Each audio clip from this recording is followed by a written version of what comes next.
Alors bonjour à tous, pour cette capsule-ci, on va discuter ensemble de la diversité sexuelle et de la diversité de genre. Alors la première question que j'ai reçue sur le sujet voulait savoir comment se font les contacts sexuels homosexuels. Ce qui est important à savoir ici, c'est qu'il n'y a aucune pratique sexuelle qui est exclusive à une orientation sexuelle. Ce que je veux dire par là, c'est que ça dépend de plusieurs aspects. Par exemple, ça dépend de votre expérience précédente, ça dépend de vos partenaires, de votre partenaire. Donc, ça dépend vraiment de plusieurs choses. Ce qui est important à savoir aussi, c'est qu'il y a une diversité infinie de pratiques sexuelles auxquelles vous pouvez avoir. Il y a même des pratiques sexuelles qui peuvent sembler sexuelles pour vous ou pour votre partenaire et qui ne le sont pas pour d'autres personnes. Ça dépend vraiment à quel point vous êtes à l'aise avec ces pratiques. Donc, c'est une question de communication. Cette communication-là peut être malaisante à quelques moments, mais elle est surtout nécessaire à avoir, autant pour une question de respect entre vous deux que pour une question de consentement. On sait que le consentement, c'est très important. Donc, à savoir si votre ou vos partenaires sont consentants avec les pratiques sexuelles que vous voulez avoir, ou même de l'autre côté, est-ce que vous êtes à l'aise, est-ce que vous consentez aux pratiques sexuelles que votre ou vos partenaires veulent faire avec vous. La deuxième question que j'ai reçue, c'est quelles sont les autres orientations sexuelles qu'il existe autres que hétérosexuelles? Je voudrais commencer en répondant à cette question en différenciant l'attirance sexuelle que l'on peut avoir et l'attirance amoureuse. Donc, il y a vraiment une différence. Si l'on considère qu'il y a seulement deux sexes biologiques, donc l'homme et la femme, on va expliquer qu'il y a l'hétérosexualité, donc un homme et une femme. Il y a ensuite la bisexualité qui est l'attirance envers les hommes et les femmes. Et il y a l'homosexualité qui est l'attirance envers le même sexe.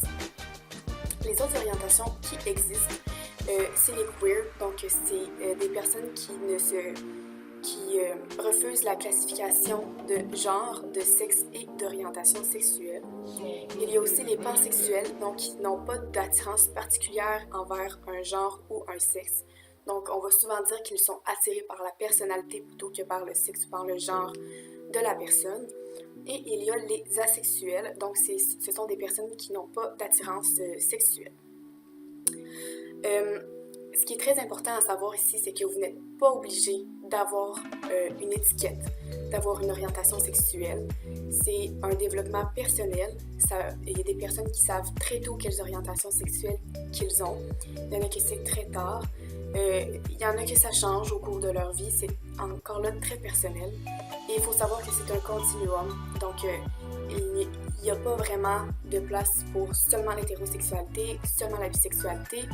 Il y a des gens qui peuvent penser qu'ils sont hétérosexuels, mais qui ont quand même une attirance envers les femmes ou une attirance envers les hommes, peu importe. Et vice-versa pour toutes les orientations sexuelles. Donc, c'est vraiment propre à chacun. Pour ce qui est de la question du genre, j'ai eu la question qui me demandait si le pronom IL est accepté dans le vocabulaire. Donc, IELLE. Donc, c'est vraiment pour enlever tout ce qui différencie la masculinité de la féminité. Donc, je suis allée dans l'Office québécoise de la langue française pour répondre à la question. Malheureusement, ce pronom-là est trop nouveau pour qu'il soit utilisé dans vos rédactions ou qu'il soit accepté, on va dire. Toutefois, ce que l'Office québécoise de la langue française vous propose, c'est d'utiliser un ton neutre dans vos rédactions ou dans vos paroles. J'ai même trouvé là, quelques exemples pour vous. Par exemple, on va parler d'un membre d'équipe au lieu de parler d'un joueur ou d'une joueuse. On va parler de quelqu'un qui est sympathique au lieu de quelqu'un qui est gentil ou gentille. Alors voilà, donc c'est ce qui conclurait ma capsule d'aujourd'hui. J'espère que j'ai répondu à vos questions. Et si vous avez envie d'aller plus en profondeur sur le sujet, je vais vous mettre les sources qui m'ont permis de répondre à vos questions. Alors merci, bonne journée.